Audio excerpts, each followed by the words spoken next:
All right, well, thank you so much for that weather update, Andy. And online, she goes by Doses of Demi, but today she's giving us a lot more than just a dose of fashion. Thank you in advance for that. We need it because we are here with the one and only Michigan fashion designer, Demi McNeal. Thank you so much for joining us, even in January, because, you know, we get all kind of down in the dumps. We need to dress up, so thank you so much for being here. I know, no, thank you for having me. I'm so excited. Well, we are so excited for you to share your journey because your designs have been on red carpets, on celebrities all across the world. Yes. But first, tell us where your passion for fashion, how did it all start? Yeah, well, it's actually kind of unique. I didn't discover it until a little bit later in my life, high school, and it actually came through an illness. I got really sick in high school and made me shift my focus from, I think, the more STEM path that I was going down and opened up the doors to a creative life when I took this art class from my favorite high school teacher, Mr. Barker.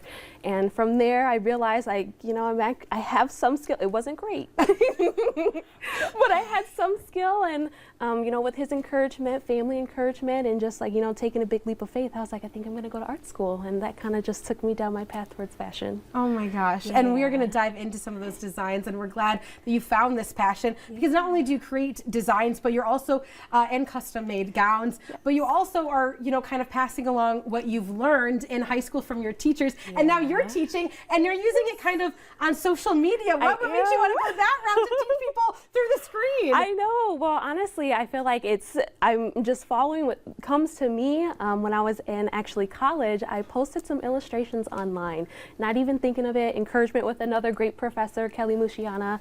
And funny enough, the illustrations that I did for the brand was Marquesa, the co-founder, saw them, reposted on her Instagram account, and then it spiraled into the brand, who at the time had like 2 million followers. So it was kind of this viral moment for me, and I didn't even realize until after I woke up from my nap after, you know, being in art class all day. And from there it sparked, you know, an internship and all these great things. And I just feel like, you know, social media, the internet as a whole, it's such a tool, I think, for creatives. And I feel like, you know, we have all of this knowledge, why not share it with others and bring it back to our hometown? So absolutely. And Marquesa, which has been on so many different red carpets, one of the biggest designers out there, for them to see and recognize your work, and you're following in their footsteps as well. But talk to us about what that collaboration looks like, because one of your dresses was recently seen at the BAFTA Awards. Tell us about that experience. It was very interesting. So I think earlier in my career was a lot of collaboration with other brands, working underneath another designer. So learning in the ins and outs of how that operation works and how to handle clients. So when I took that jump to start my own brand, you know, it was kind of easy to navigate that area. But social media has helped. Connecting with stylists online, that has really been huge for me, and I connected with one in particular. His name is Wilfrey, and I got to partner with Leah De Leon Hayes to actually wear one of these gowns here. Yeah, so let's. I was just about to say, it's like, you have too many pretty gowns for us to not to show off.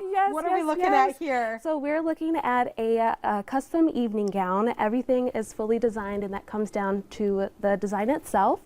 But also the beadwork. So you can't get this fabric anywhere in store. It was meticulously designed by me on a computer. Oh my gosh. And then sent off to some really good vendors across the world to be hand beaded and shipped back and constructed in my studio. So that's insane. Yes. And we have other ones too. We have to show off some other ones. Yes, I do. What's another favorite? So my specialty is in beadwork and embroidery. So here is another example. This high-low gown. All of these beadwork, bead was hand beaded by craftsmen, and it's just stunning. Oh my gosh. So stunning. But the details too, in like the textures too. There's so many different and like the layers and textures and styles. Yeah. And you put it together and make such an incredible dress. And I do want to really touch on quick, because in a lot of your videos, you talk about designing for people with curvy and full-figured bodies. Why was that so important for you? Well, I think for me, because I'm a curvy woman.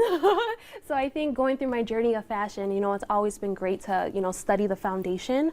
But a lot of the times that foundation doesn't necessarily fit the person that is actually wearing the garment. So I just saw a hole and a lot of feedback, I think, from others as well, because I'm not the only one, I'm sure, who struggles with finding, you know, decent looking clothes in the store. So I feel like that has now become, I think, my own niche, because, you know, it's something that I feel like needs to be solved. Yeah, well, we are so thankful for that, because that's so very important. And what's really exciting is that you're going to be sticking around with us, because after the break, as we mentioned, it is National Hobby Month. We're learning a lot of hobbies this month. Rochelle, we're going to get a little stitch or two help so we can have more of a passion for fashion. That's all next. Stay with us.